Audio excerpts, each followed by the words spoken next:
Today, we have a very special Crew Reviews. Our guest is retired Marine Lieutenant Colonel Rip Rawlings, co-author of Red Metal with Mark Graney, as well as his own Ty Sasher series. But we're not here to talk about books today. Rip is embedded as a journalist in Ukraine and is bearing witness to history in real time, the heartbreaking stories, as well as those that inspire. And he's generously agreed to share it with our audience. Without further ado, Rip Rawlings. Honestly, my intent, I talked to the guys and hopefully Mike will join us, is that I want to basically serve you up to tell whatever story you want to tell. This isn't about us and our questions as much as it's about, as I watched your snippets and read everything, I was like, I wanted him to have a chance to tell a full story. You know, the interesting thing is I've been holding back because all the foreign fighters have videos and pictures, and I'll post up snippets. They won't let me, I mean, you know why? They won't let me take pictures of their faces. And of course, I'm extremely respectful. So we'll take they'll send me a photo of something. I will screenshot it to take off any possibility of geotagging, because that's one of the reasons we got that just a couple days ago at the base. But then we get two times a day or so, the air raid siren goes off, and I'm a little callous to it because for me, taking incoming is a lot different, but it's hard not to, be in the streets with the civilians and see the panic. I mean, they're fucking panic. And it's just because to them, they're seeing all the graphic images that are coming from all over the place, and they have friends and relatives. A lot of them are, at least national. So their dad is from Mariupol and mom is from Kiev. And so they're seeing all these images, and they ask, they're really cool about it. They're like, well, what do you think? And it's hard not to give them my honest opinion. So I end up kind of lying to them, which is the Russian missiles are not very good and they have a chance of missing, and it's going to hit an apartment building and it's going to be a fucking bloody disaster, and go to your goddamn bunker when you're supposed to, because it's going to be this random thing when it hits you. So it ends up being one of these stories where you're kind of looking at it and going, I guess I kind of have this fatalistic approach to it, but I get that they're looking up at the sky going, I'm going to be annihilated here, and it'll be any second. I could be sitting here walking my dog one day, and then all of a sudden I'm gonna be fucking eviscerated. So, and then worse is some of them are evacuees. The city is blown apart. There's 200,000 refugees in the city, and they have come from places where, they're getting pounded. I've got some stories that will turn your hair white. The rest of your hair is gonna fall out when we're done talking about it. Well, after the first couple of days on the ground, we saw a woman who was reporting stuff by the refugee camp. Because Aaron and I came over here to, report what we could, see how far we could get. Kind of didn't expect to go into Ukraine. It was more like we're giving up our vacation, but we had an invitation to go over to Lviv, to come over to the hospital here in Lviv for Aaron to work. This is, in some ways, they're recovering a fair amount of the deeper trauma. So a kid up at the front loses, 2 limbs, and they need to stabilize them. This is a trauma center that has all of it that's at peace, relatively. So air raids and blackouts and stuff like that, but no constant gunfire, and you're not so close to the front that you're, in danger of the hospital losing power and everything you need for life support for a kid. So we accepted the invitation, and we're coming over here. We found some amazing work that we did in the refugee camps. Anyways, there's this person that was videotaping everything. And there's the place where we are, I was one of 3 people in the press. It became 4, and then later on, big media showed up and started shoving cameras in people's faces, and a lot of refugees kind of flamed up. So NBC and ABC showed up. They were really rude about how they were processing discussions with people. But I was there with an Italian journalist who was crazy, an Icelandic journalist. I'm blanking now who the other one was. It's funny because all the press pool was just calling each other by their country. So no one really names. Our language barrier was a little thick. So it was like, hey, Iceland, did you get a picture of the girl over there? Yes, yes. Could you share it? Yes, yes, yes. So we had like a little Dropbox to share our shit.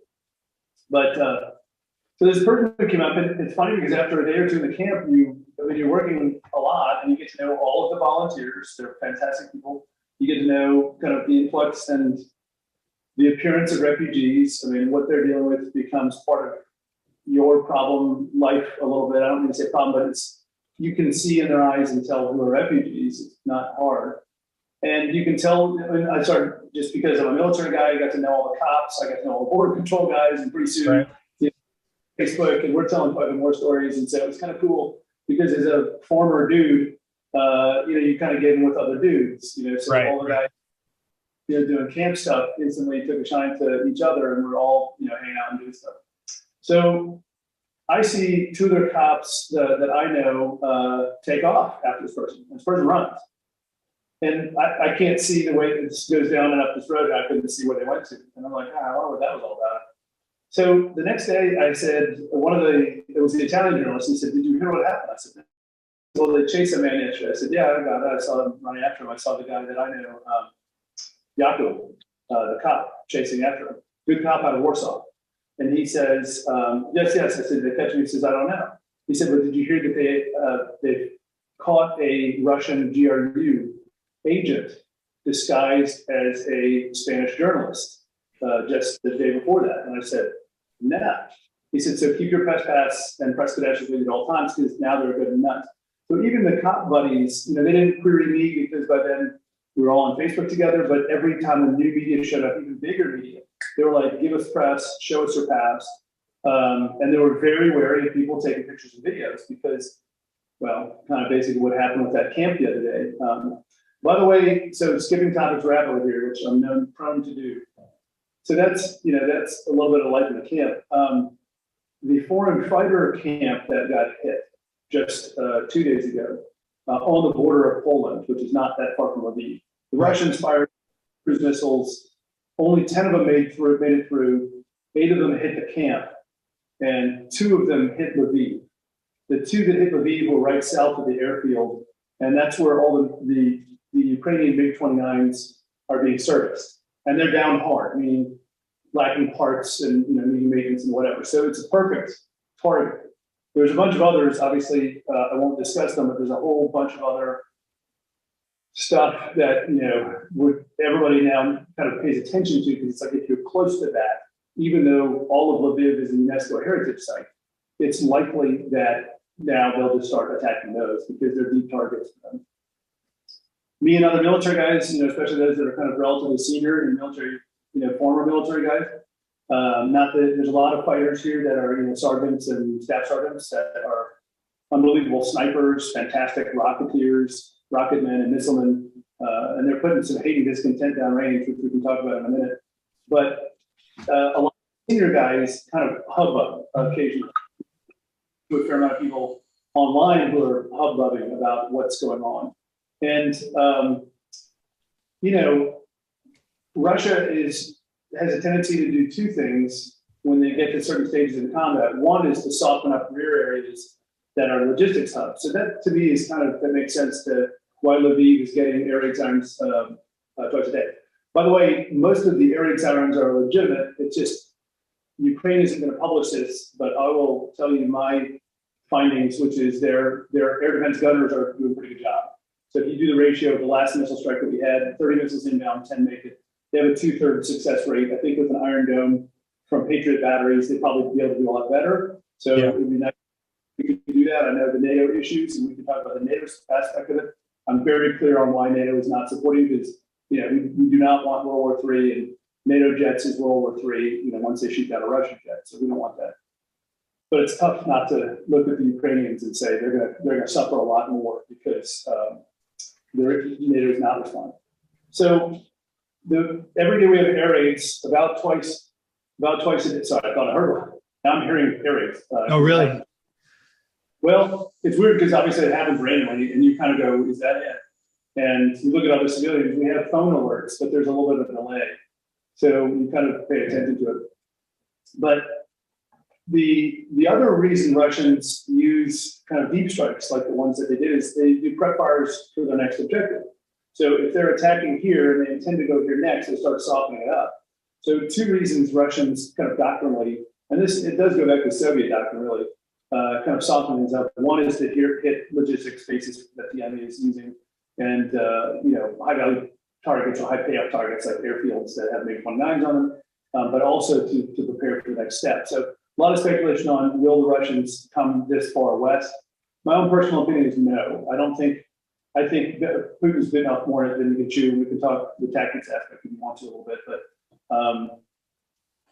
Russia has clearly not made the gains that they expected and anticipated. I think something that probably will come up in the media in the next few days is their ammo expenditures. One of the things that I remember very vividly from, studying all the books in the military, because as an officer, we were always studying foreign tactics, historic tactics. I mean, you want to be as enriched as possible and as well read as possible with everything from, the Battle of Marathon all the way to the battles of Waterloo. So you kind of want to know everything. And so I think every military officer, regardless of service and probably regardless of country, is a military historian. And so one of the things that we paid attention to is what was Putin's key objective? In this case, I think there's pretty much universal concurrence that it was Kiev. He used quite a few armies. I mean, right now the consensus is that 80 to 100% of his armies that he committed to this fight are in the fight, which is non-doctrinal for Russia. They usually do 3 up, 1 back. They usually have a reserve, and right now the kind of word on the street is they have no reserve.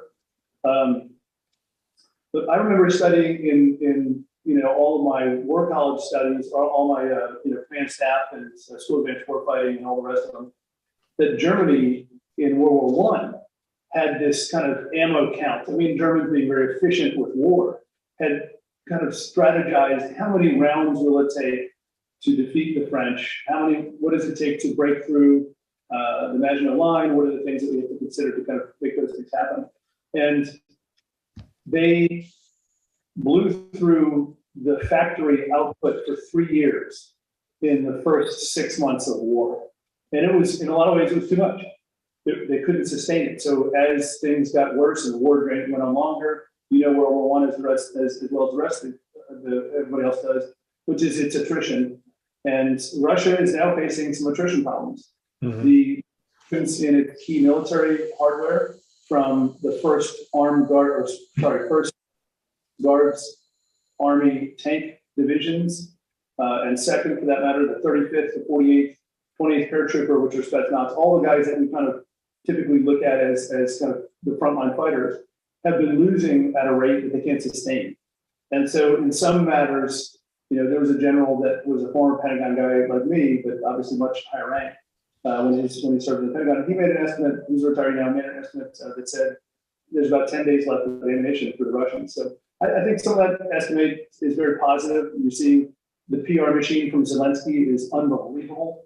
No doubt about it. They have outclassed the Russians by 3,000. I mean, you have Zelensky, the law of land war, just to give you an example, says that he can defend himself when threatened by forces.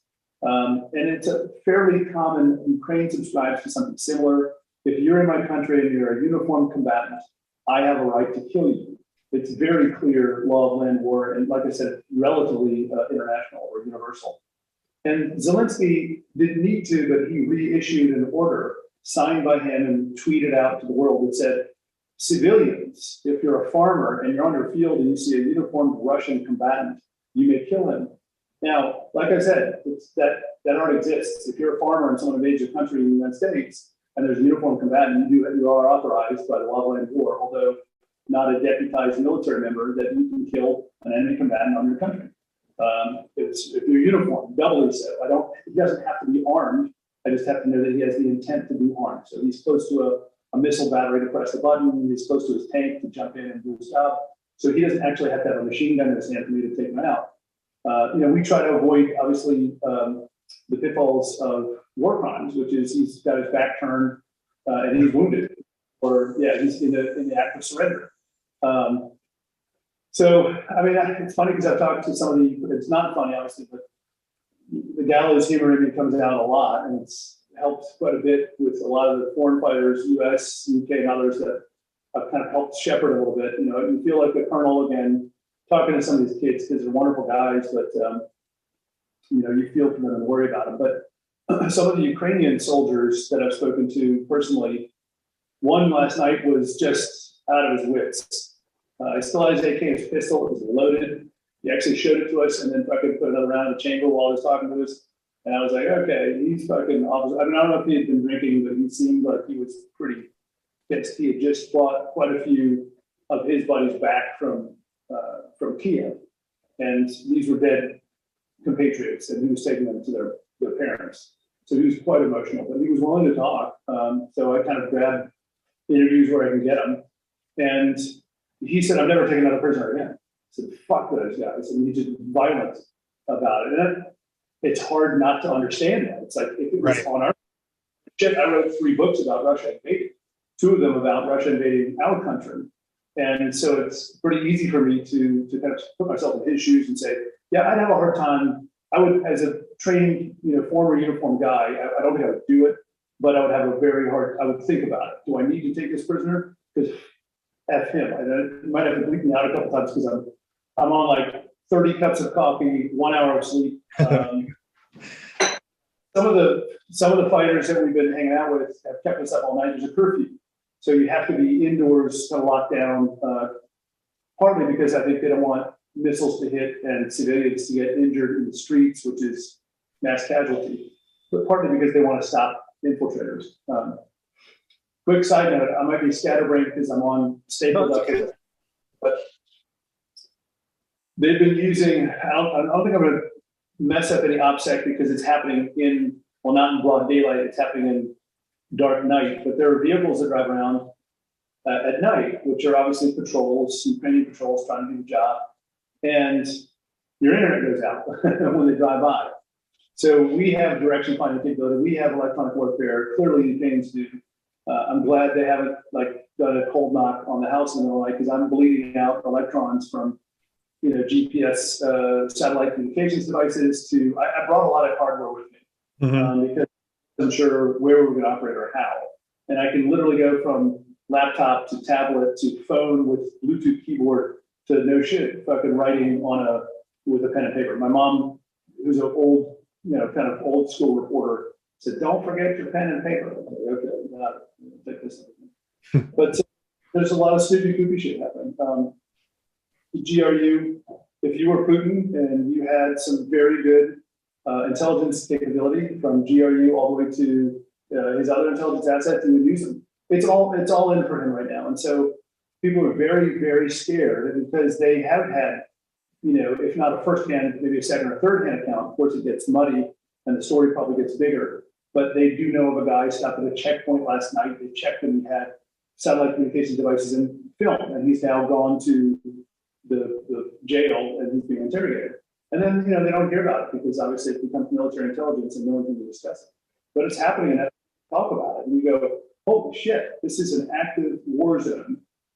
Putin is not going to lose this or doesn't want to lose it. I hope he will lose it, to be honest.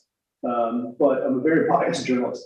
I keep telling people that I interview, like before I interview an Ukrainian, I go, Slava Ukraini, which means, victory to Ukraine. And they have a response that says, glory to the heroes in Ukrainian. And so, it endears you as a press reporter because there are guys who are trying to be unbiased. It's hard for me to do it, and maybe I'm just a terrible reporter. But I find Russian lines and report their side, so I'm going to report the Ukrainian side. And you can see from the yellow and blue shirt that says Ukraine on it, which, by the way, opens a lot of doors. I interviewed some very interesting people today. I'll tell you that later. So, it's interesting to me because it's all in, and Russia is putting all its pieces on the table, and that includes every spy he can get into any country because he wants information, and he's using the intel. You can look at the front and see what he's doing. You can look at us getting hit here in the rear. He knew exactly where the MiG-29s were. He knew exactly where the foreign fighter base was. He hit them both. He got some very good hits on one target and not so good hits on the other.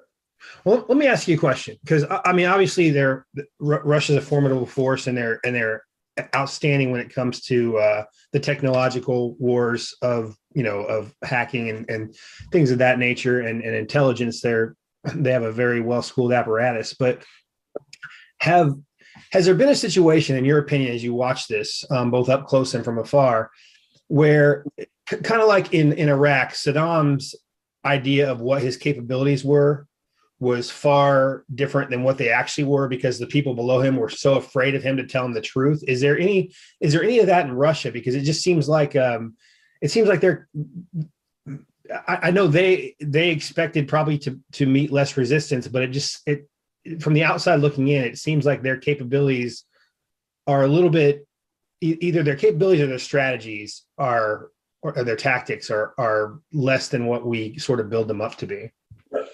That's a fantastic question. I mean, it opens up to a lot of stuff. Before I answer though, I gotta show you something. This is the coffee I've been drinking. So maybe you can't quite make it, but that's like what's in the bottom of it. Oh my God. So like literally I'm up on like, when I say I've had these in the past 3 hours, you can kind of get an idea for how tired I am, because there's 10 cups in 3 hours. It's sludge. It's like the Turkish coffee I used to drink in Saudi Arabia and Iraq. So it's a great question. So your question is, is there any indication that things, that relies to Putin and Putin didn't understand he was fighting off before he shoot it? So there's going to be a lot of unpacking this war, I think, for many years. This is going to be a study as Napoleon's battles, because this is a major superpower fighting against, what you and I would consider, a third generation military. Mm-hmm. Not fourth and fifth generation. They have a lot of secondary stuff. Russia has premier equipment and premier capability, and you'd expect them to fight that way. Let me give you a couple observations that impact the people I've spoken to, and so in my impression, I have some validation for my opinions. It's not just former dude who worked in the Pentagon and kind of understands that stuff. I will say, I keep telling a lot of guys, I fought the Russians for 6 years when I first got in the Marine Corps, because we were, we had to memorize, I had to do flashcards of T-72s, sloping front glacis with Ford V, separation between first and second road wheels. You had to do, as a reconnaissance guy, I had to do all of the threat vehicle identification, and then all of a sudden we're fighting insurgents. So for me, it's very natural to see the Russians as an enemy. So I think we're going to unpack. Here's my first thing, and this is kind of something I've been tripped up on that a lot of other analysts really haven't. So I could be totally off center here, but I think a lot of the initial invasion was extremely sluggish. It was intended to be a lightning invasion. It was intended to go directly where it was supposed to. By the way, and not saying that I'm prescient or any better than any other analyst or anyone else that's got other experience, but on February 28th, I posted a picture, because BBC had 4 or 5 satellite images, and I kind of poured over them just as a military guy, and I'm pretty sure that they weren't. I'm pretty sure someone gave BBC this footage. It was very specific to military items that most civilian satellites, even though they're overflying constantly and getting images, they wouldn't generally pick up this level of detail for those specific targets. But one of them was bridging. There were these bridging assets where they'd set up a trial bridge over a river, still up in Belarus, but the lanes were proofed perfectly. I mean, I've ordered my engineers to do practice missions, but they never go to the depth that you would have to in combat, because I don't want to say that they're lazy. It's just, the bang isn't worth the buck. It's like, sir, I can spend 24 hours practicing a bridge, but I've got a lot of stuff to do. You want me to spend 24 hours and smoke all my guys and make it happen? And usually you end up with this negotiator. Yeah, do some of it, but don't do all. These bridges in the images were 100% perfect. And I analyzed them and I posted on Facebook, so I've got it on the record at least, that said, you don't do this unless you're invading something. Right. The pieces, the BBC, I think, missed the mark a little bit, because they showed these images of SP artillery pieces. They were S-21s, 19s that had maneuvered forward, and they were kind of in a static gun position. But what I noticed was the tracks that they had in the snow, which were these absolutely perfect movements where they had moved up to a forward firing position. I imagined practiced firing a tremendous amount of ammo and then immediately pulling out, because they're used to counter battery fire, which we're very good at. And the Ukrainians, I'm not sure that great at, but they were prepared for war. It's very difficult to get a battery to do that, because it's like, it's a hurricane raid. The intent is to pour a tremendous amount of fire onto a specific target and then move your vulnerable artillery out of the way. Even SP guns are very vulnerable. They're, take artillery guys, I love them to death. Gun bunnies are a fantastic group of people. I would never go anywhere without the king of battle. I'll say it because I know my arty buddies will watch this video. But, they're not going to do all that unless you tell them this is real. So I think the early predictions from a lot of people around, February, where this is not real, I certainly put a few down where I said, well, this looks like a lot of practice and rehearsal, but it doesn't. But it looks like saber rattling. On February 28th, I reversed myself. It was the 18th. Now I'm losing track of time. It was February 18th. It was February 18th, because the invasion happened February 28th, right? So it was about 10 days before the conflict. I saw these images that BBC put down. I said, this is real. This is fucking real. And I don't know how far they'll go. So let's go to the next piece on that. I think what happened was you had a lot of frontline commanders that felt the same way I did, which is this may be an offensive. We're going to attack into Ukraine to scare the shit out of the Ukrainians, and then they're going to capitulate. I'm not sure people, beyond maybe Putin's level and his key inner circle really knew that they were going to go the distance. I mean, certainly the average private that's been captured and put on tape. Right. I had no idea what we were doing. We were training in Belarus, and all of a sudden they're invading. So let's back up a little bit. So that's the tactical. You've got truck drivers who are saying, I didn't know what the hell we were doing. You go to somewhere between Putin and the truck driver, and you have mid-level generals, 1-stars, and colonels, so people that I hung out with when I was in service. And at least the forward edge of the battle area that we were able to observe through the news, through unclassed sources, and the method of attack and how they engaged was, you and I would call it sluggish. And it wasn't necessarily sluggish because they're meeting key resistance. Certainly the Ukrainians did amazing stuff on the border to slow it because they knew, probably more than and better than anyone else. Now, this is a total possibility that Russia would do this. But I think you had mid-tier commanders who said, okay, boss, we've crossed the border and we are now, 10 kilometers into to Ukraine. Permission to go ahead and stop and scare the shit out of them and fire some artillery. Negative, go. Okay, Roger, continue. And they continue to march, and then they meet more resistance, and they're fighting more. I don't think we'll be able to peel back the onion on this until after the conflict, in which states will say, we'll be able to see how many frontline commanders were fired. And I would tell you, it makes a huge impact. You take a popular 1-star commander who's been in command of his unit for a long time. He's in an elite unit like the 48th Guards Army, and you fire his ass, and the entire unit below him has a hard time kind of reconstituting. We saw the senior generals get fired for lack of, their verve, lack of whatever it is. Putin said, this guy, and he threw out some very high-level commanders. It was disheartening to see the new guys as they showed up. So now jumping up to the strategic, where they're on TV. I mean, you've seen the videos. The new Minister of Defense, whose name just escapes me, looked like he was, sweat was welling up in all his pores. He looked like he hadn't slept in fucking 10 days. I'm sure his wife and kids were in a safe location that Putin had put them so that he would obey his orders. It sounds a lot like one of my books, because I wrote about that, in Killbox and in Solid Heart. So the intimidation factor is there. Now that general is immediately going to go to the front lines. He's going to grab his 2 and 3 stars and go. Right. No more reluctance, no more stopping. I wish I could say, that works, but I've seen things like this too many times in a 23-year military career. It doesn't work very well. It scares the crap out of all your subordinates. They certainly will get some more fire lit under them and they will attack. But you now they're forced. There's not a compelling reason. It's not, we're doing it for the good of whatever, or we must live wherever. It's now, you're now decimating people. And in a lot of cases, Ukraine is so intertwined with former Soviet Union. A lot of the frontline commanders have dads and moms that live in Kiev. In fact, there's a lot of rumors that there were a lot of Eastern commanders and soldiers brought in. These are Eastern Army, that is all the way out towards China, in order to fill in some of the ranks in some of these very famous Russian army units that are fighting the front lines, because there were people that were Ukrainian in those armies absolutely would not fight. I would imagine there's a fair amount that are still in those armies that were just right now today. Well, let me take it down to kind of the micro tactical, because I've had the advantage of speaking with guys who literally just came from the fight, like hours ago, got off the train. We picked them up at the train station.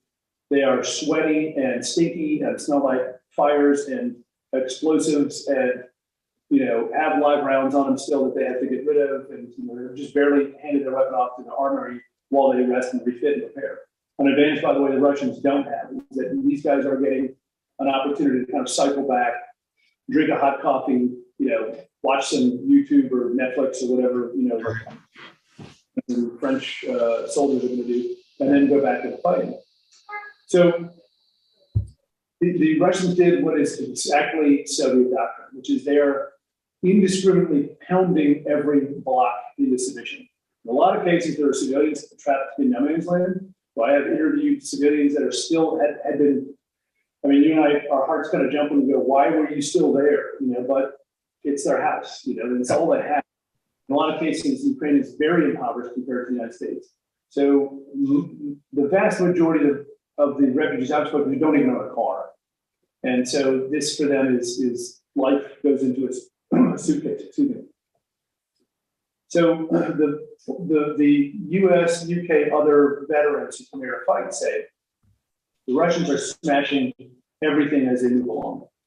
Well, so let's think about that tactic. If you have a lot of fear that the British NLAW or the US Stinger or the US Javelin will take out your planes or your tanks or your BMPs, you have to go into standoff. Because at some point, you didn't succeed in your lightning war that we talked about kind of in the first part of this discussion. You're now into kind of what we did in World War II and what every infantryman and reconnaissance guy knows is going to happen. Eventually, it comes to a toe-to-toe slug, and it's my soldier versus yours, and it's who's the best shot.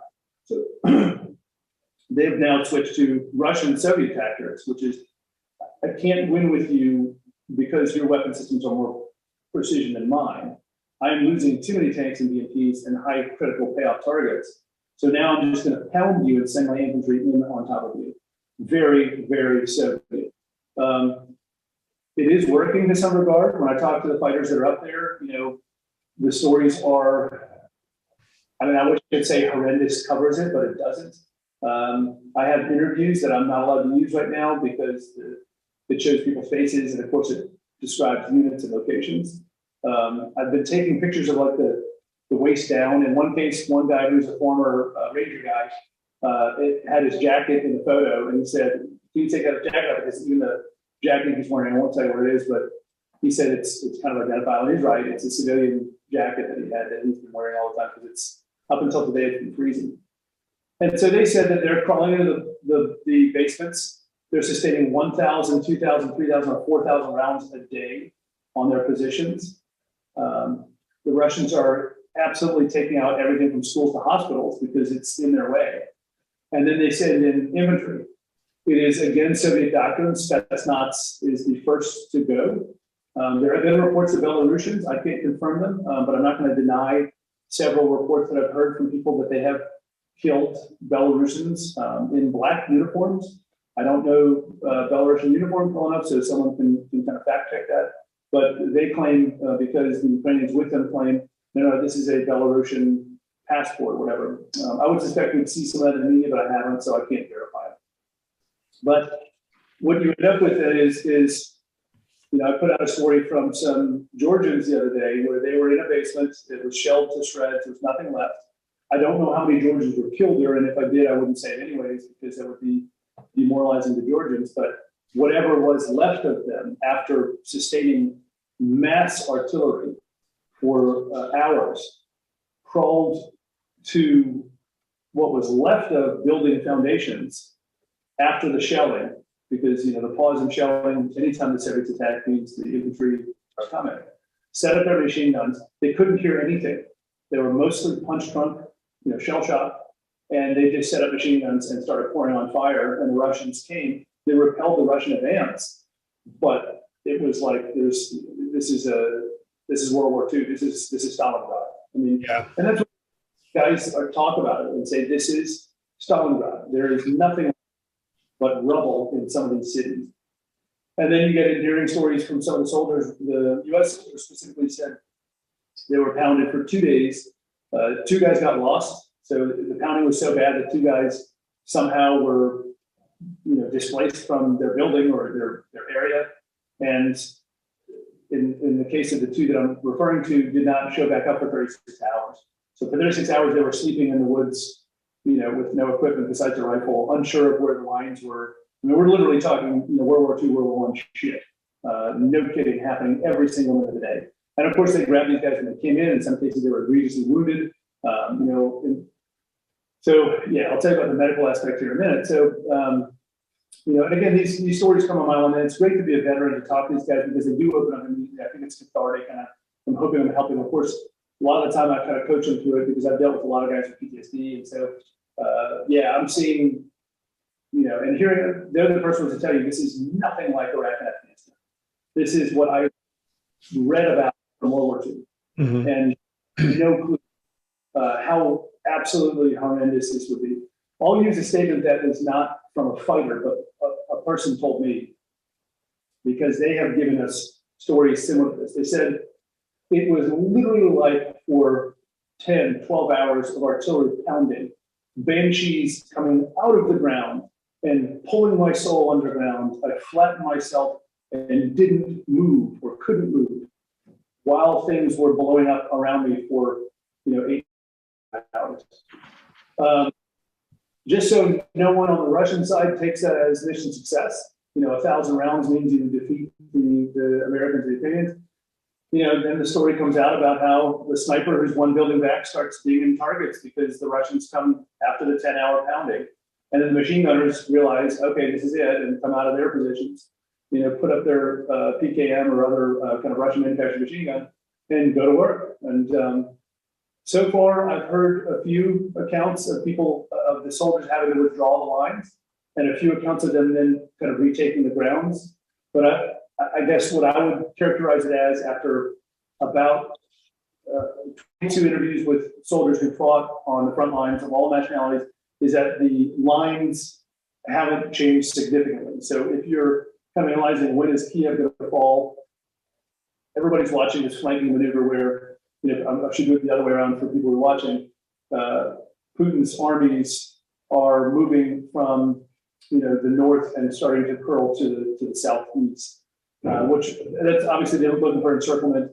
They know that the Dnieper River, a very historic river from World War II, is their demarcation line, and if they can get the two halves of their armies, several armies, to close, they now have a even worse Leningrad, where they're pounding, 30 and 40-story buildings to shreds as they started taking them down.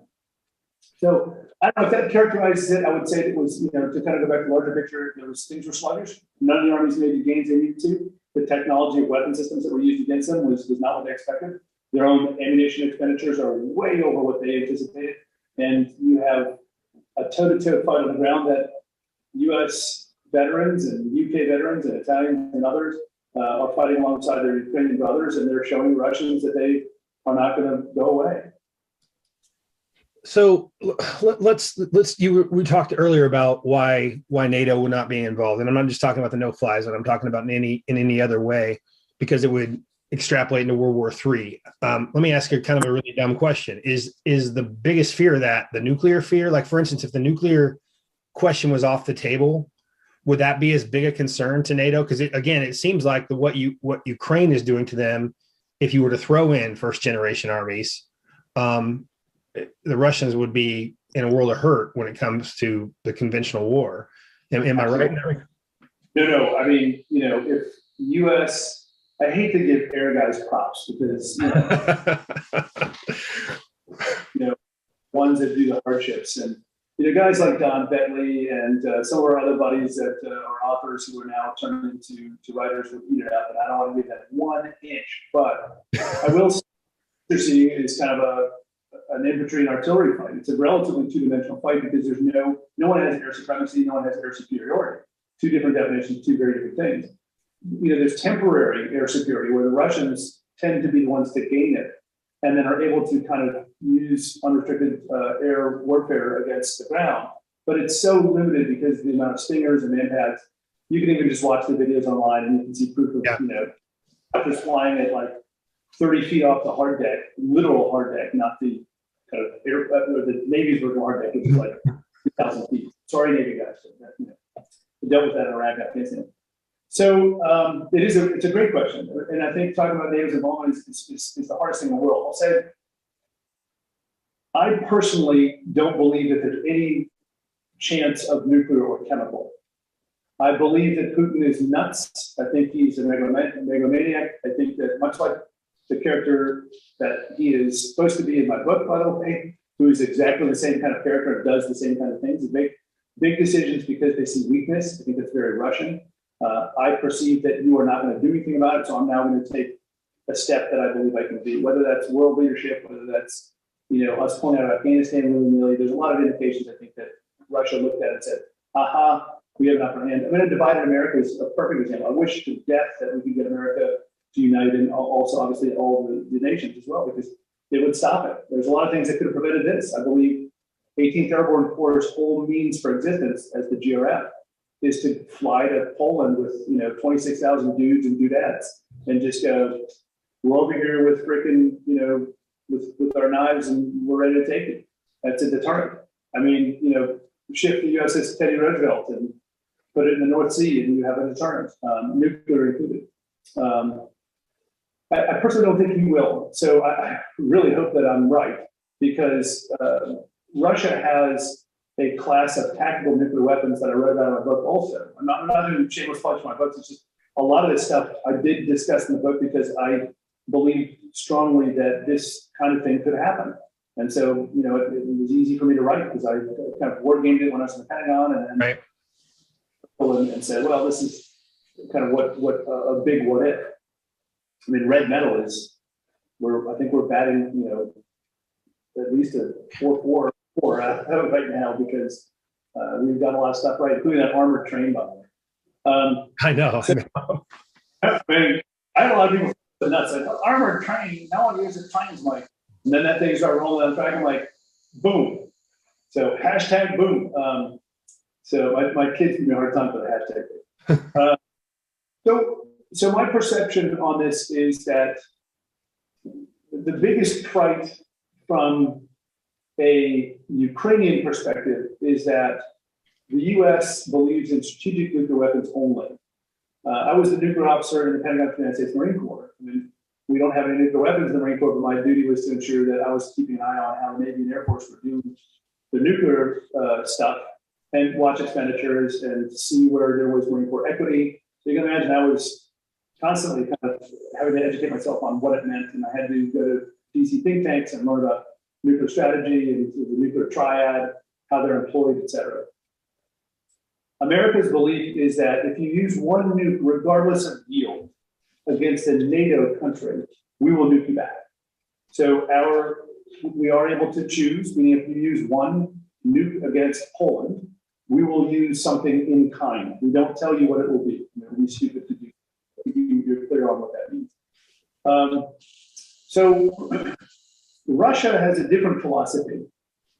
As we have gone through the START treaty, START 1, START 2, START 3, the SALT treaties, these are all strategic arms limitation talks, strategic arms reductions. And the intent is, hey, look, Russia, President Obama, for instance, said, I want to strike out of the US arsenal X number of munitions. And I think we were going to do 2,600. I can't remember where we ended up with. And I'm sleep battle because I was literally on the board dealing with how quickly we would reduce. Russia does an in kind, and it has always been that way.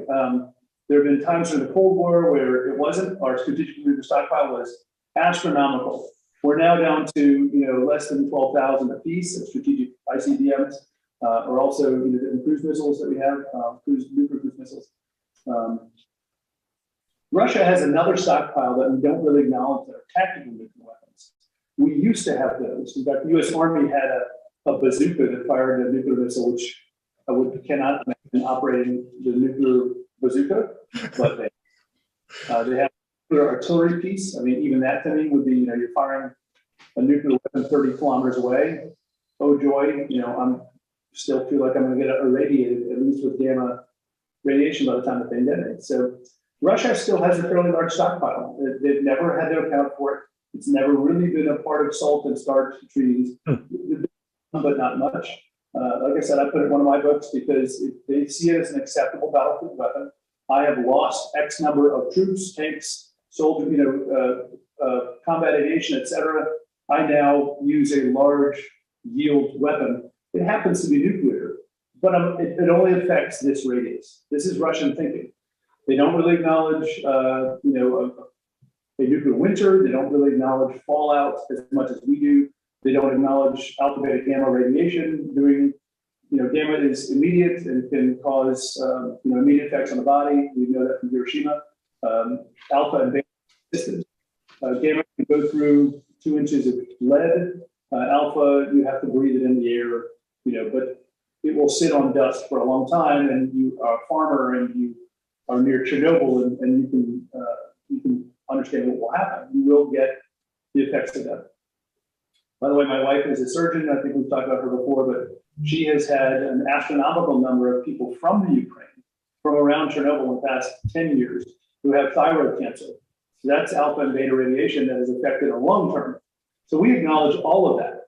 Russia doesn't. Russia says, no, this is just a high yield warhead. So the concern is if you use a tactical weapon because the enemy has an advantage over you, Russia believes, well, it only affects a 50-mile radius. That's got nothing to do with NATO. We look at it differently. So that's my biggest concern with the nuclear aspect, if that makes sense. Maybe I'm going on to talk about it, so I hope I'm not kind of talk about this stuff for too long. But again, I'm on like 10 cups of sludge coffee. You gotta see.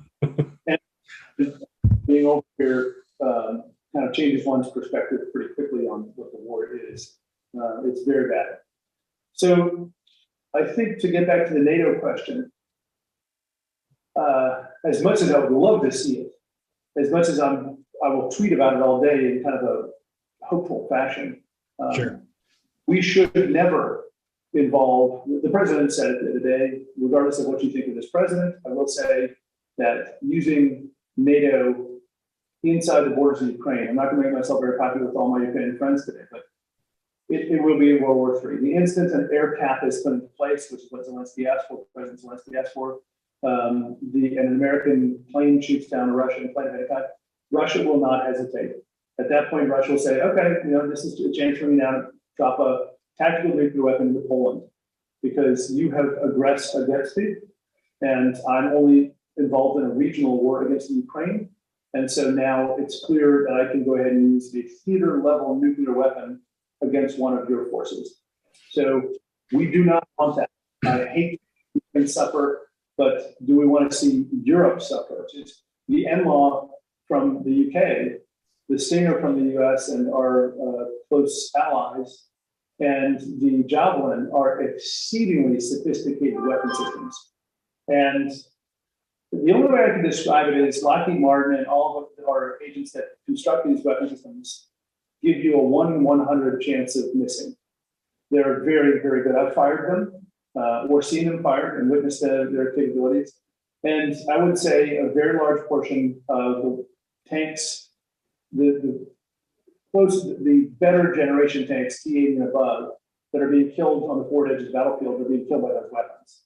Now, you can take an RPG-23U or an RPG-27, any of the tandem warheads that are produced kind of in mass by former East Bloc states, and they will obliterate, anything T-72 and below. So if you're in a BMP-2, which we're seeing on the battlefield and we expect to, you're done. You don't need anything like a Javelin to take it out. But the T-90, for instance, and we've seen some T-90 kills, have ERA, they've got explosive reactive armor on its shell. And if I target you with a Javelin, I can't miss. It doesn't matter if you have the newest Russian Arena system. This is a system that echolocates incoming and then discharges what you and I would kind of think of as like a Claymore mine. It's a string of ball bearings that blast off of one aspect of it after a detected. And the intent is to intercept the weapon system as it comes with such a wall of ball bearings that the missile is just pulled to shreds. It's the target. Doesn't mean it doesn't detonate. It does mean that its detonation is not what it's intended to. But we'll just take the Javelin because it's the weapon I'm the most familiar with. It has the gunner using an item called the clue. It's a very spacey looking device that you put your face into goggles, and the missile is able to select how the target is going to engage. He can lock the target. He can fire the weapon system, and the weapon will do its own thing. It's not laser guided. It's not wire guided. The weapon now is completely programmed with that specific target in mind. The heat signature, the surroundings, everything, possible differentials are calculated immediately, and it will find that tank, the tank or whatever it is. If the tank drives behind trees, find a building, it will still seek it as the tank comes out of its cover. It will look for it until it can't find it, and then it will detonate itself. So it's an exceedingly advanced weapon. If you would call it Generation 5, I sure would. I think it's still in the Generation 4 weapon systems, but it is amazing. So you're seeing T-90s that are kitted out with all of the most advanced capabilities of Russia, and the Javelin comes straight at it. If the arena goes on or off, I don't know. I haven't seen videos to that effect, but the Javelin is so advanced that it will go high aperture and come directly down on the turret. So the majority of these, it's called a Jack in the Box. We wrote about it in that metal. We marked it where there were a couple Jack in the Boxes from Javelin. So we literally used the tech I'm talking about. And the turret will blow off because once you go through the softest part of a vehicle, a tank in this case, you now get a secondary where all of the ammunition magazines on the rear portion of the turret will high over detonate. You don't even need that, to be honest with you. As long as the Javelin makes penetration, it is able to shape charge through, it burns through the top part of whatever armor it has, and then sprays its explosive inside. No one will survive. The tank is an utter kill. And the NLAW is not that much far behind. We saw an NLAW kill just yesterday. It was on video. I hope you guys, I watch this stuff voraciously because the guys I'm talking to are filming it. So and they're giving me video, and it's like, dude, would you give me an exclusive on this? I'm like, sir, I love you to death, and I appreciate you, wanting to get our story up, but I can't because of XXX. So some of it they'll probably put, these are kids that are great young Americans, and I told them, look, if you need the protection of the press, I can help you with that because I can give you anonymity, and I can also hold exclusive rights for you so that you can keep playing. I can show a video or a picture, and then when you're ready to tell the world that that's your picture, I can now release it back to you and say, I held it for press purposes. I know my job fairly well as press. If you want credit for it or whatever, and use it for your own purposes, write a book, whatever you want to do. So there's an NLAW kill the other day. Your heart goes out to some of these guys because their engagement distance was way shorter than it needed to be, and the NLAW goes directly through the turret. So the NLAW is not intended to do that, but they had a very high turret hit. So here's the tape itself, here's the turret. It hit the top portion of the target and went directly through. You can even see it coming out the other side of it hitting the ground. The infantry and BMPs immediately reacted to the wrong side of the engagement area. It was a very linear ambush. They had two NLAWs that fired. It is interesting to notice that the two tanks in the rear of the column did what they're supposed to do. They oriented correctly on the ambush site. They swung their turrets over and started to pound, our poor Ukrainian and foreign fighter ambushers. I don't want to reveal too much information, but then the infantry went to the wrong side. So, sorry that infantry didn't go, but you heard it right. The infantry all spread out to go to the left side of the ambush. The ambush was on the right-hand side, and then you can see them getting obliterated by small arms and medium machine gun fire because they're now in the open, going the wrong direction. But acoustic being as they are, I've been in ambushes where several RPGs come, and unless you see it, it makes a fizz sound. It's a little hard to tell where it's coming from. Same thing with small arms, same thing with snipers. It's very hard to orient yourself when you're vehicle mobile. That's why we always try to take our infantry off. So what you're seeing is these newest generation weapon systems that are doing amazing things to kind of blunt any advance. And the latest generation of Russian capabilities being absolutely decimated, and they're afraid to move them because now you don't want to give up the one T-90 you have left. Or I'm using tanks and BMPs, but you can imagine we've got anti-air weapons defense systems. We have ELINT, electronic warfare capabilities. You have high payout targets like command and control architecture with satellite communications. All of those are embedded into the Russian orders of battle, and they're getting picked off by these rock-tier Turkish drones. So it's become a very technological battle where what you would believe would be the nation that doesn't have any of that capability is getting NATO and US capabilities that has upped its game immeasurably. And I think that's one of the other reasons that you're seeing Russia lose so much. That's a weird, really long answer. I don't know how long you guys want to go on some of these, but I could go on for days because I've kind of prepared for this war, 20 years ago, and here we are. Well, no, it's all great stuff, and I'm gonna probably chop this down into bite-sized pieces for people as well. But let me ask you another question regarding. So we've sent them the weapons. How well versed is the Ukrainian soldier? And I mean, are they learning some of this stuff on the fly, or do they have a really strong base of understanding of these weapons? So you and I can speculate because that's all it will be. I have no firsthand knowledge. I claim no firsthand knowledge. I might have heard some stories, but stories and rumors are about as valuable as what on a battlefield. You and I can estimate that if the U.S. is going to bring weapon systems into, there's great fodder for books. So let's just kind of pretend. Let's talk hypothetical. And Okay. If you're writing a book, you would send in U.S. ghosts to ensure that they were, being used the right way. Would you and I assume it's happening this war? I mean, if they are here and they get captured, then we've got a real problem because Russia will say these are U.S., not U.S. veterans who have volunteered to be part of Zelensky's Legionnaire Force. These are no shit, Right. U.S. patents, whether CIA or DI, other special groups that do that kind of thing. How hard is it to train a guy to shoot a missile from, even the Javelin? I mean, my estimation is very hard. I've played around with it. I've played with the clue. We have a full MOS in the Marine Corps for it. And so I would say it's exceedingly hard to get them to do it. I think the engagement that we saw with the two MOS is partly a product of that, is that these guys are engaging at 50 meters and they have the ability to stand off at about 300 or 400 and survive better. They took several tank main gun rounds right to the running lights almost immediately after firing their MOS. So that would be proof that they're not employing them as effectively as they could. But they did get killed. So their bravery in this instance may be kind of what might have hurt them.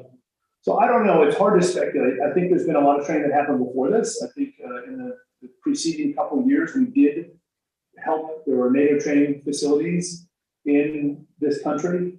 Ukraine asked to join NATO many years ago. I remember in 2011 and 2016 when then presidents said no. I mean, it was a very specific veto from the United States because we didn't want to provoke Russia.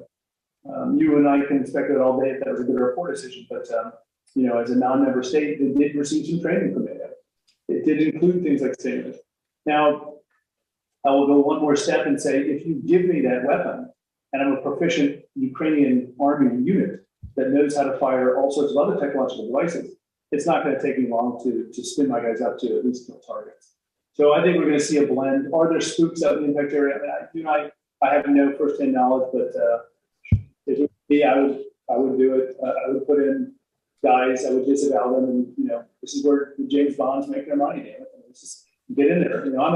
I'm a uniformed combatant, or I was, I should say, who used to go fight toe to toe, and I accepted that, and that was my risk. I was a reconnaissance officer. I loved every single day of kind of doing the. My granddad was in the horse cavalry way back in the day, and so for me, being independent was a good thing. But uniform. These guys, this is what they get paid for. If that's what they are going to be. But like I said, the second half of that is if you give me all those weapon systems, I'll figure it out. I'll take care of it. These guys are, they're officers are college-educated guys who know how to kick ass. Okay, now I keep going back to the geopolitical, but you said something in there that made me think about this. In 2004, is that when we asked them to give up their nuclear weapons as part? Yeah, 2004, 2006. I don't remember exactly because I read it. Somewhere in that ballpark. And part of that was that I believe we told them that we would guarantee the sovereignty of their borders. So I know they're not NATO, but how was that more like a handshake agreement, or was it a legitimate treaty of sorts? Because it seems to me like we're not living up to a promise.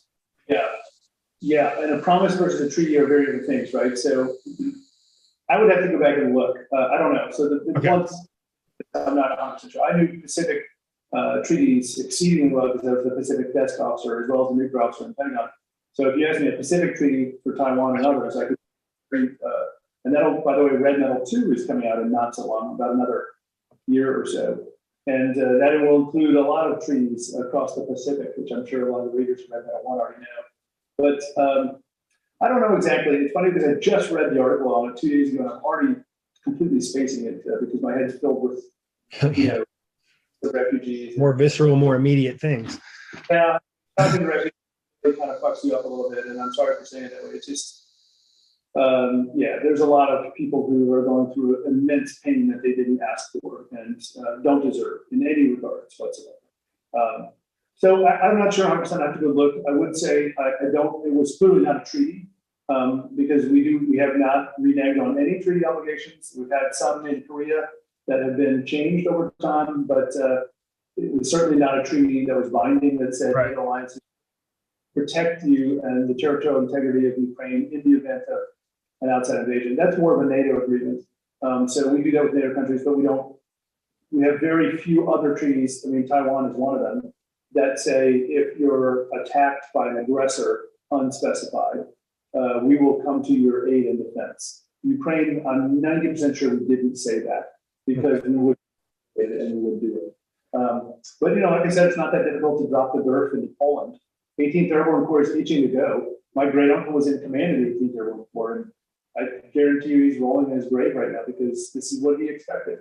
And it's an easy enough thing to do. We're talking, you asked about geopolitical, so I'll add just this element to it, which is moving a carrier strike group to the North Sea is not that hard to do. Flying the GERF over is a little more difficult, but frankly, I love my Army brothers to death because I've done stuff with them. I'll tease them one little bit here because I have too much respect to give them too much shit about this. But they advertise 24 hours, 12,000 men, 36 hours, 26,000 men, if I'm getting it correct.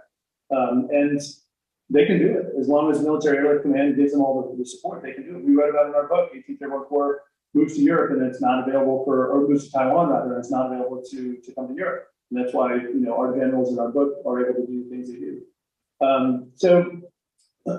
That's, speaking on geopolitical, I would take it a step further, which is I think other people will take advantage of the fact that we are now focusing more heavily, and NATO is focusing heavily. I think there's a lot of countries that are afraid to do these because our danger is up, and I'm not sure they want to get caught up in the fray. But I would keep an eye on Taiwan in the next coming months because For sure. time for them. We do have a treaty, so you and I will have a very different discussion when I fly to Taiwan and Chinese missiles are hitting near Taipei, and your humble reporter Rip is looking through binoculars at Chinese landing vessels.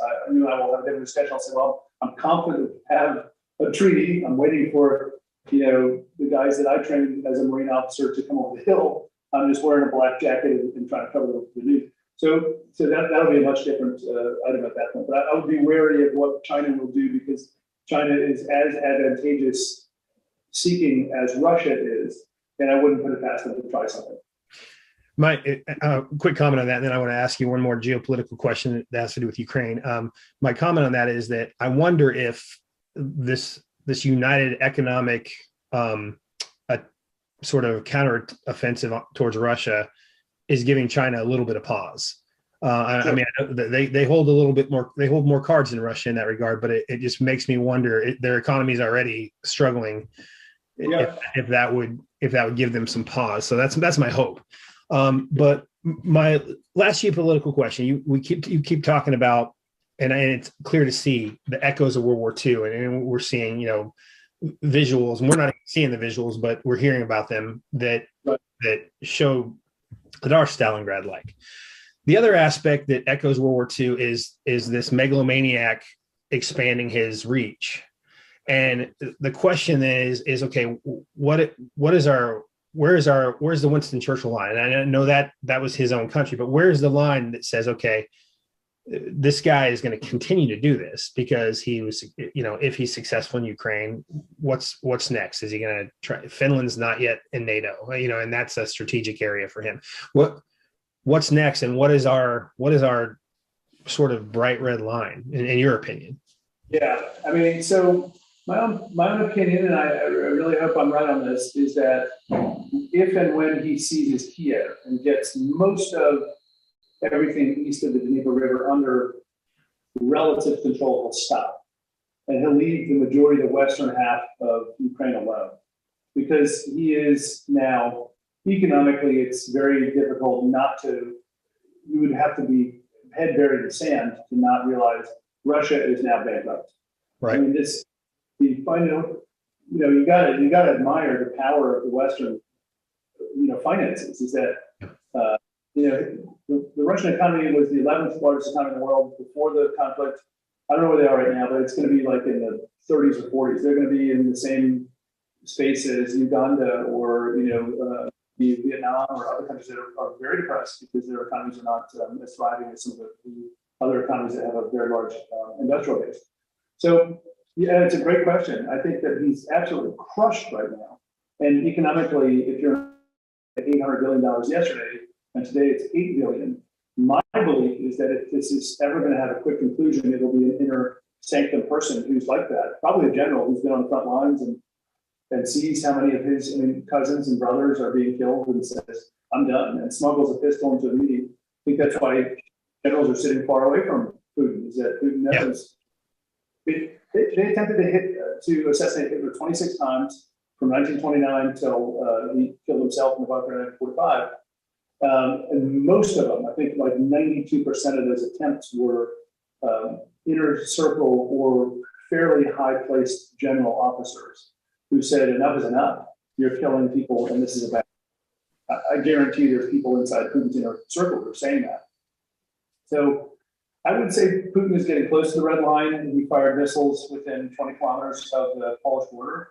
If an aircraft makes it into this airspace and is advancing towards Poland and doesn't turn in time, U.S. Patriot batteries will fire once it hits a certain limit. I mean, I can speculate, I think it's about 20 nautical miles into the interior of Ukraine, because at some point a military aircraft incursing on a line is not able to turn, but it's an armed combatant, and I'm not going to wait. It's kind of like when someone draws it.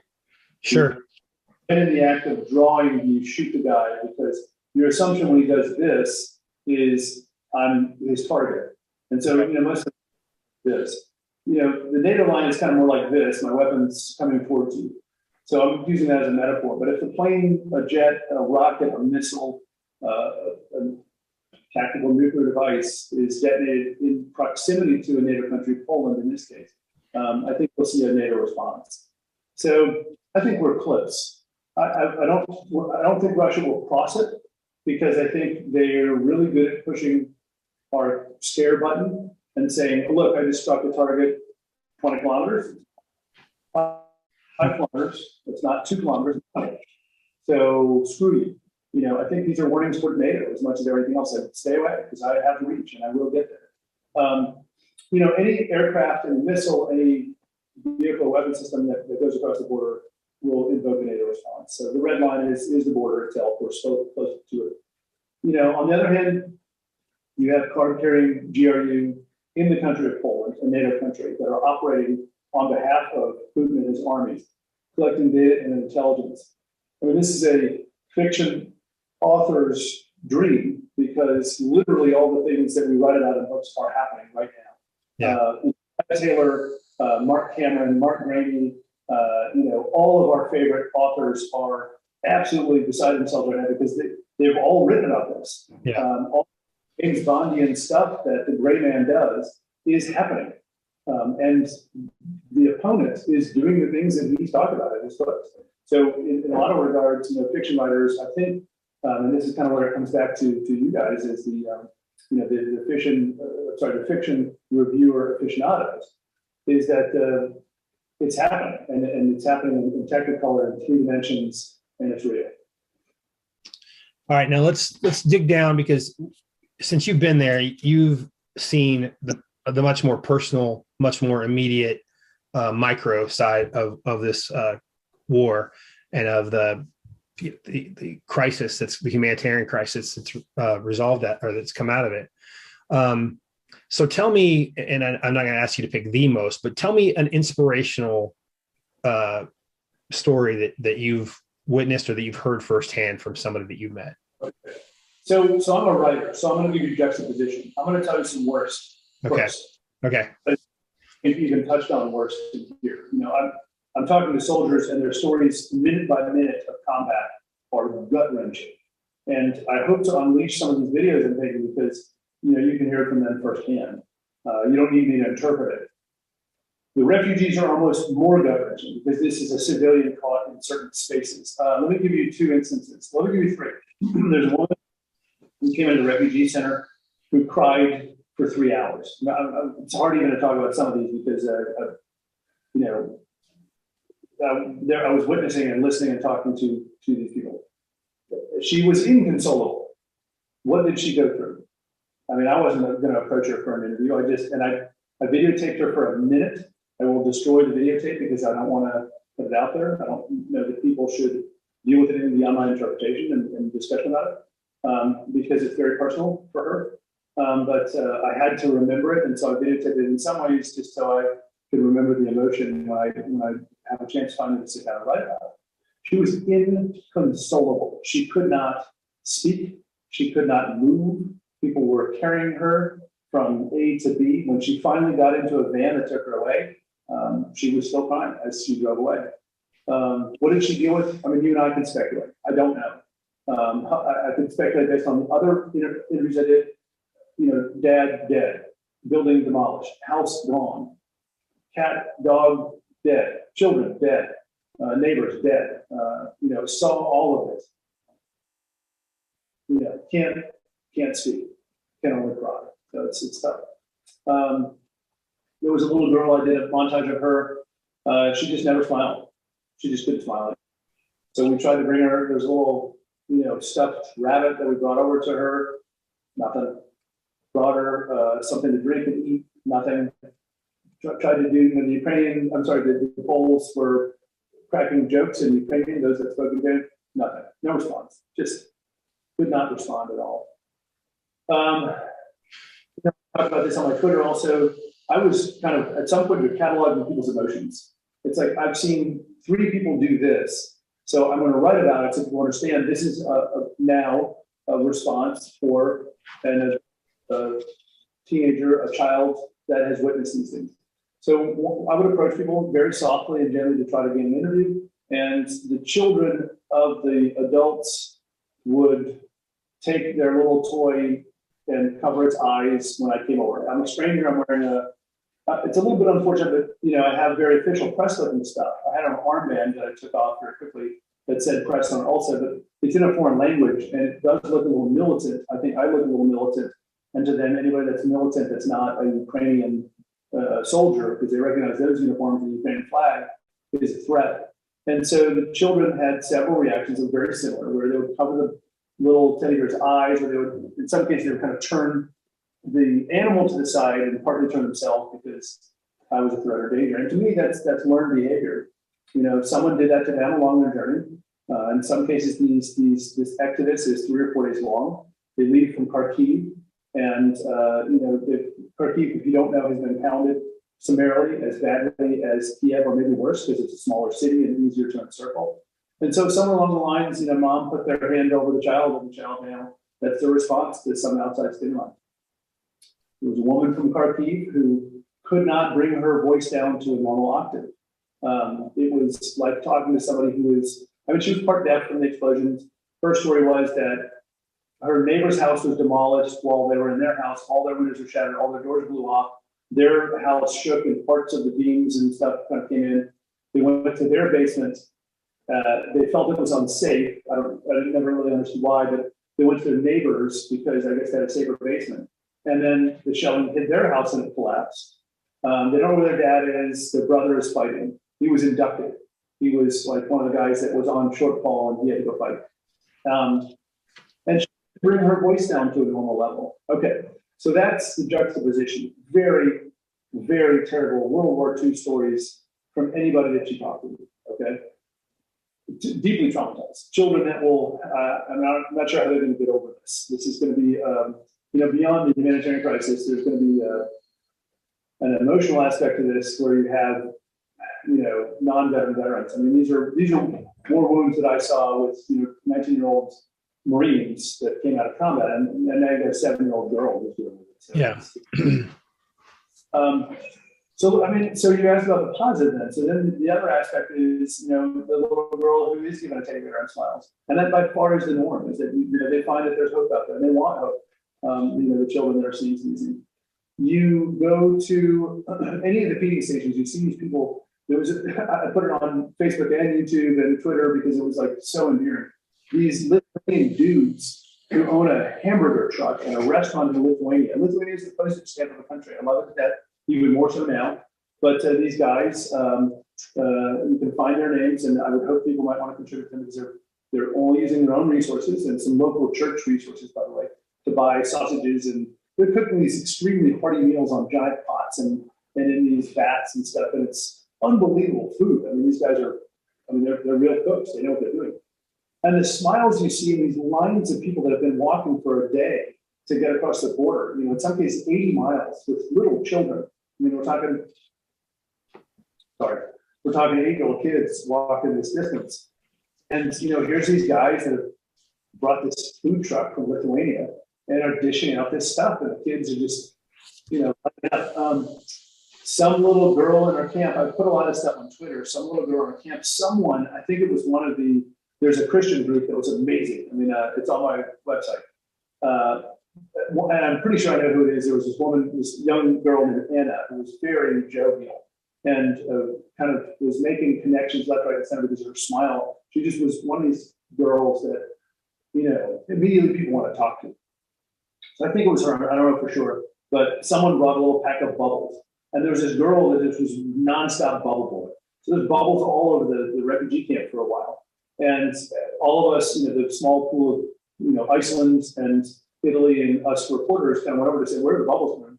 All got pictures of her blowing these bubbles. Well, then Yakub, the cop from Warsaw, and all of his buddies, within 2 days had bought like boxes and crates of these bubbles. And then, all of the children that were there 2 days ago obviously were gone, but there was a new batch and a new group of children. Now there's bubbles everywhere and there's smiles everywhere, and kids are exceedingly, happy about the things that are happening. Poland itself, in my mind, is an extremely good, positive story. The outpouring of support is almost all volunteer through organizations like the Polish Red Cross, through Doctors Without Borders in Poland, quite a few others I put on the website, but they're just volunteers who will drive up. In a lot of cases, it happens like this. I'd say maybe 75% of the time. A village decides to adopt a family. So they send they nominate someone to go get them. They literally just drive to the border. They have a minivan. There's a guy who says, Warsaw. And there's a sign, Warsaw, just like you see in the airport. Mr. Jones, Mr. Rawlings, whatever. A family says, well, we have someone we know in Warsaw. And they said, hop in. They take them up to Warsaw. They house them, feed them, clothe them, wash them, giving them facilities to wash clothes and themselves for a week or two, while Poland takes down all their information and waits for their next destination. The EU takes the next step, which is EU countries have said we'll take X number of refugees, and they go to that town in Warsaw, and let's say Germany has 2,600 apartments ready, which is literally what they're doing.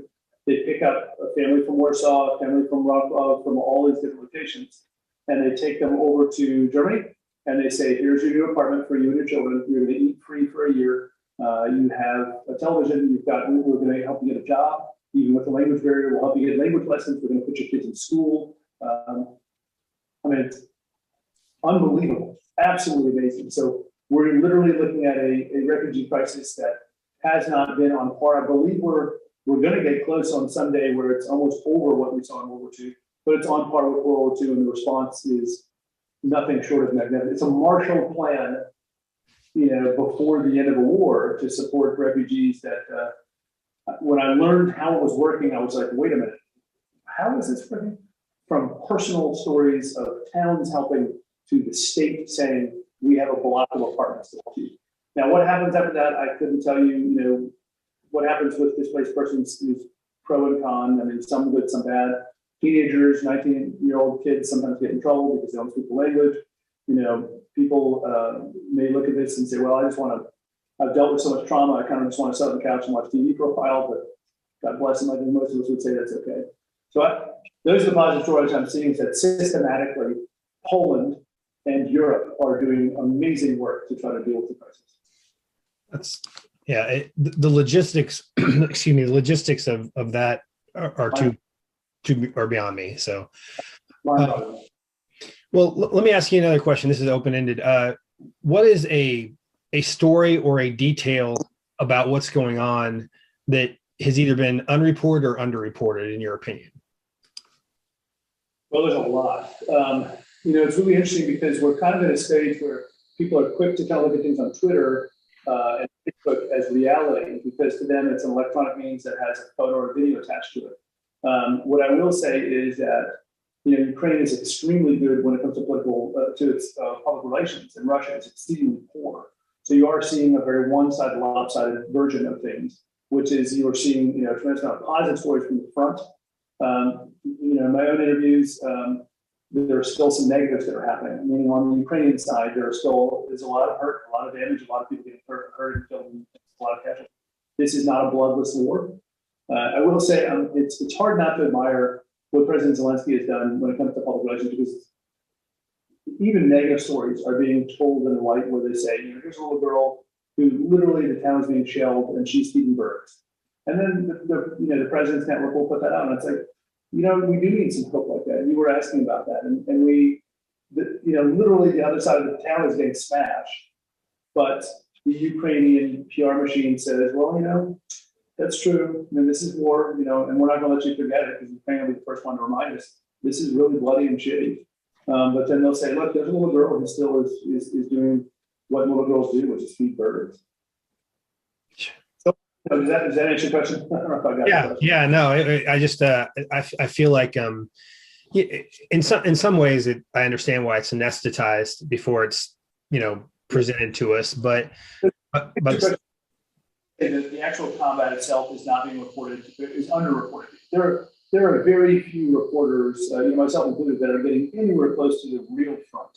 The real front is only soldiers and fighters, and it is I think we're going to see some of those stories as the people in the front agree to release some of what they've seen. We're seeing tidbits, so you already know what's happening. You're seeing videos of NMAs attacking tanks, and again, you're getting a bit of a lopsided perspective of it, but what it's like to be in a building that's 3 stories and then 12 hours later is 0 stories and you're still in the basement. That's not being reported. Yeah. Talking to are reporting it. They are talking to, veterans about it in some cases, because, in my impression, they're going to have PTSD from this very badly, because this is a World War II-esque kind of situation. And so those are very, very, very underreported. You're getting pros and cons, little girl feeding birds, and you're not hearing necessarily that here's a unit that had 50% casualties in 12 hours. That's a World War II story, and I'm not sure people will believe it. The one thing you said about like not having reporters at the front, in a way, I think that's a really good thing, because to compare it to Iraq and Afghanistan, if you have a reporter showing a video in Iraq and Afghanistan, it's a desolate desert. You might be able to recognize a rock outcropping, maybe, but with the Russian familiarity with Ukraine, there's probably somebody that would be able to go, oh, I know exactly where that is, and so probably. I was kind of, when we were talking about this, I'll try to be brief because I know we've been way over, but the Ukrainians have fought this war in the open, and you have to give it to a democracy and a free society, and you can say what you will about any corruption that you might think of when it comes to Ukraine, but they've done everything very openly. They've allowed people to take pictures and videos and cameras and said, yeah, please talk. I mean, if you're brave enough and you're a reporter and you want to go to the front, we'll get you there. You're not going to like it. You'll be there for 15 minutes and you'll probably leave, because there are up there that are a select breed that are not able to handle some of it. I mean, the vast majority of the warriors I'm speaking to are, some aren't. We did talk to some guys, by the way, that I won't report on at all, who were leaving. They had been up at the front. They were there for a week and they're gone. They were veterans, and they'd never experienced anything like this. There was only 2 out of a sea of other, pretty stalwart dudes and dudettes that I've spoken to. But so, you imagine these are guys that fought in Iraq and Afghanistan and other places, and they're not willing to do it. And so if a reporter goes up for 15 minutes, I don't know any reporters that would do it. Maybe I wouldn't mind 5 minutes of it, but I probably would actually. It's a different kind of work. So, that to answer your question a little more fully, I think, what you're seeing is, it's underreported because they don't have access. To get to your point, if they did have access, what would they say? I think we'd have deeply depressing stories where they would say this is absolutely bone-chilling warfare at its worst. Like I said, I think there'd be a fair amount of people who don't believe what I'm saying about it, but it is pounding. And in some regards, I hope some of the analysts are right, which is in order to do that, Russia is going through 16 years worth of ammo stockpile, and eventually they run out. And then our guys get up out of the rubble, as they have done, even on these smaller counterattacks, and they attack the Russians that don't have the capability to continue the pounding. They're doing it Soviet style, and I'm not sure they have Soviet weapons. So what's underreported, what's actually run, it's brutal, absolutely brutal. Yeah. So, we've been seeing a lot in the news here in the U.S. about influxes or potential influxes of foreign fighters, both on the Russian side and the Ukrainian side. So is there any feel for how much that may be in play from your vantage point? Yeah, we were talking about it a little bit beforehand, so I'll kind of shorten some of the answer because you guys will have that intersplice, who asked the question, whatever. But sure. There's a lot of foreign fighter support. There are a lot of veterans. I'm sleeping in a house right now that has 5 veterans from different nationalities, all of whom are either fresh from the front or are going to the front, and their stories are amazing.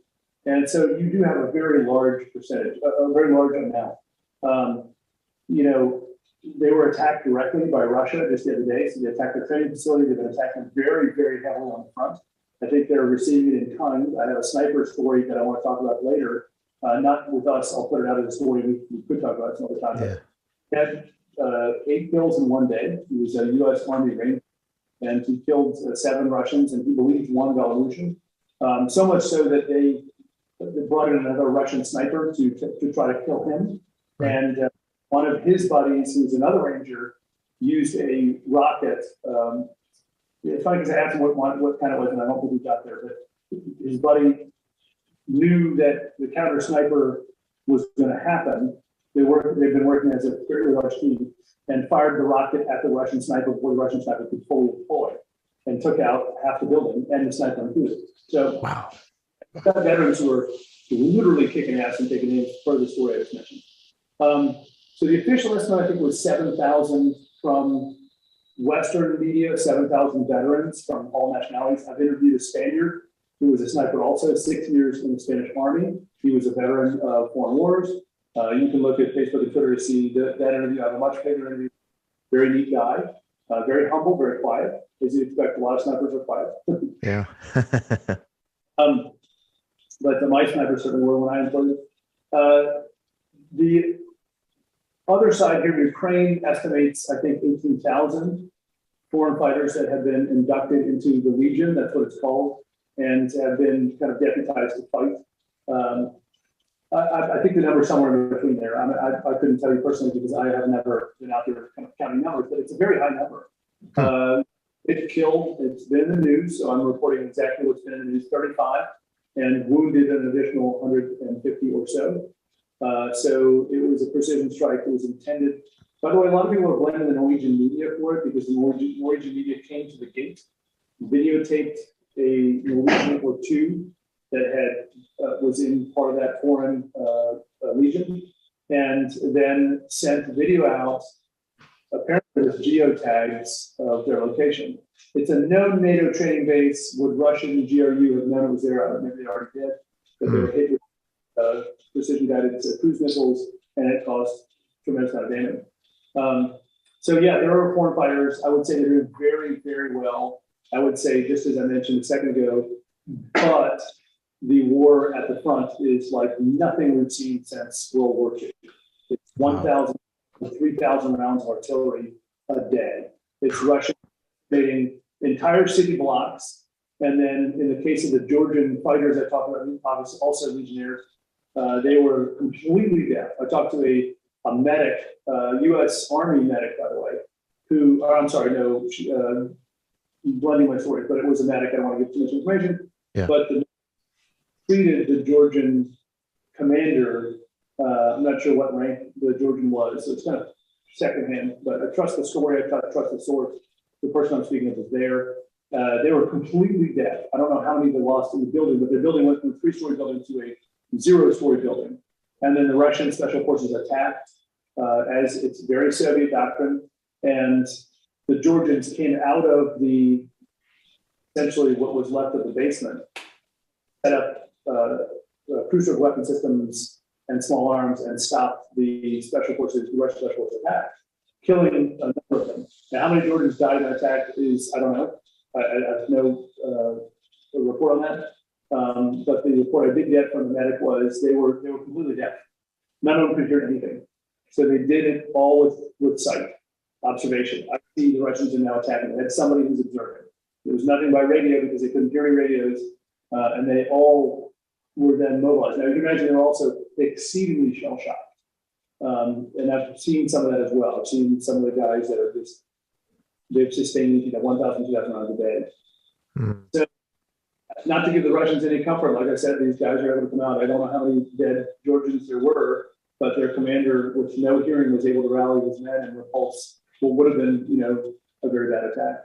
The Russians are indiscriminate. So one thing I feel comfortable in reporting is that they are decimating churches. There are still civilians caught in these battle zones. I've seen pictures and videos. It's very difficult to even report on because the pictures and videos of a dad and his surviving daughter coming out of the rubble of their home. Lord knows why they held on so long. I cannot explain that, but I've spoken to an innumerable amount of refugees who have nothing besides their home, no car, whatever possessions they had is either in a bag or is left in the house. And so they now are crawling from the rubble, whoever's left, and, getting away, trying to. Well, when you see and hear that, American saying, please help us. And you can imagine the soldiers that I interviewed, the veterans that I interviewed, there are still soldiers that are in the Ukrainian army now, Ukrainian Legion. And their responses were gut wrenching because they're used to killing Russians and they're used to seeing their buddies die because it's brutal. But all of a sudden, a dad and his daughter appear. This story, I'm fixing on this one because I've just heard it, not a few hours ago. And the person I spoke with was like, they were emotional just talking about it. It's like, that's the last thing they expected to see on the battlefield. They hadn't seen a civilian in days. And all of a sudden, in an area that they assumed was either occupied by Russia or was no man's land, here comes a dad and his daughter. Well, hey, man, is there anything else that you want to say? Anything else that we haven't covered that you just feel like it needs to be out there? No, that I really want to say because I think I've said it like 3,000 times over, but I will say thanks for letting me talk about it. There's so many stories over here. I can't even begin. I have 17 books in my head, literally. I have a lot of stories to tell, and just being able to talk to you guys and you guys give me a platform to kind of talk about what's happening over here is really good because I know that you guys have a very wide viewership and it's persistent. And you just put stuff on YouTube, and there are fiction readers that know this kind of thing would happen because they read fictionalized versions of it, and all of our me and all of our buddies' books, they're on the shelves behind you. And so I'm just glad to be able to at least get that out there. That's really what I wanted to do is get the word out on what's happening so people can see it and really understand this is real. Awesome. All right. Well, best of health to you and the people around you. And, if we can do any more for you on our side of the street, please, 24/7, man. Thanks, brothers. I really appreciate it. And thanks for doing what you guys do. And thanks for coming on. I mean, it's like, I don't know what time it is over there, but it's coming on with jobs and everything else that you did to just interview some dude, out in the street over here. Well, catch some shut eye if you can, buddy. Yeah, I'm on fumes. I'm totally on fumes. I'm propped up on sludge coffee. All right. All right, Rip. We'll see when you get home. Take care. Okay. Here are the crew reviews. We want to thank Rip for discussing the up-to-minute situation on the ground in Ukraine and thank his wife's expert medical assistance to the refugees escaping the war zone. It's important to hear the unfiltered experience through his knowledgeable eyes without the usual media slant. And we also want to thank him for his willingness to put himself in harm's way to bring us all the heart-wrenching and inspiring stories coming out of the region. Godspeed to the innocent people of Ukraine.